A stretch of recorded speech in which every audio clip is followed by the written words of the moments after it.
ನಮಸ್ಕಾರ ಪ್ರಿಯ ವೀಕ್ಷಕರೇ, ಮೂಡಲ ಧ್ವನಿ ಹರಳ ಪಬ್ಲಿಕ್ ಅವರ್ ಕನ್ನಡ ಯೂಟ್ಯೂಬ್ ಚಾನಲ್ಗೆ ಒಮ್ಮೆ ಸಬ್ಸ್ಕ್ರೈಬ್ ಮಾಡಿ, ಬೆಲ್ ಐಕಾನ್ ಪ್ರೆಸ್ ಮಾಡಿ, ಹೊಸ ಹೊಸದನ್ನು ನೋಡ್ತಾರೆ, ಶೇರ್ ಮಾಡಿ, ಲೈಕ್ ಮಾಡಿ, ಕಮೆಂಟ್ ಬಾಕ್ಸಲ್ಲಿ ಕಮೆಂಟ್ ಹಾಕಿ.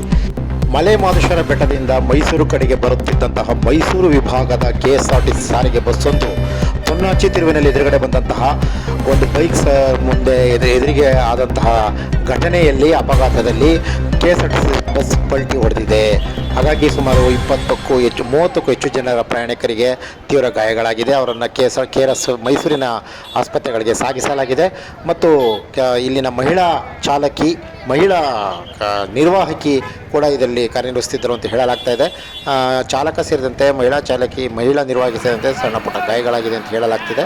ಹಾಗಾಗಿ ಸ್ಥಳಕ್ಕೆ KSRTC ಅಧಿಕಾರಿಗಳು ಮತ್ತು ಪೊಲೀಸ್ ಅಧಿಕಾರಿಗಳು ಸ್ಥಳಕ್ಕೆ ಭೇಟಿ ನೀಡಿದ್ದಾರೆ ಮತ್ತು ಅದಕ್ಕೆ ಸಂಬಂಧಪಟ್ಟಂಥ ಎಲ್ಲ ತುರ್ತು ಚಿಕಿತ್ಸಾ ಅಂಗವಾಗಿ ಕೊಳ್ಳೇಗಾಲ ಆಸ್ಪತ್ರೆಗೂ ಕೂಡ ಸುಮಾರು 9ಕ್ಕೂ ಹೆಚ್ಚು ಜನರನ್ನ ಪ್ರಯಾಣಿಕರನ್ನ ಇಲ್ಲಿಗೆ ಸಾಗಿಸಲಾಗಿದೆ. ಸಣ್ಣ ಪುಟ್ಟ ಗಾಯಗಳಾಗಿದ್ದವರಿಗೆ ಚಿಕಿತ್ಸೆ ಪಡೆದವರು ವಾಪಸ್ಸಾಗಿದ್ದಾರೆ ಅಂತ ಹೇಳಲಾಗ್ತಿದೆ. ಹೆಚ್ಚಿನ ಗಾಯಗಳಾಗಿರುವಂಥವ್ರನ್ನ ಮೈಸೂರು ಆಸ್ಪತ್ರೆಗೆ ಮತ್ತು ಚಾಮರಾಜನಗರ ಆಸ್ಪತ್ರೆಗೆ ಕಳಿಸಲಾಗಿದೆ ಅಂತ ಹೇಳಲಾಗ್ತಿದೆ.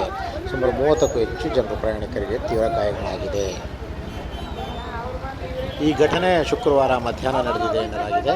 ಹಾಗಾಗಿ ಇಲ್ಲಿನ ಪ್ರಯಾಣಿಕರು ಮಲೆಮಹದೇಶ್ವರ ಬರುವಾಗ ಈ ಘಟನೆಗಳು ಸಂಭವಿಸಿದೆ.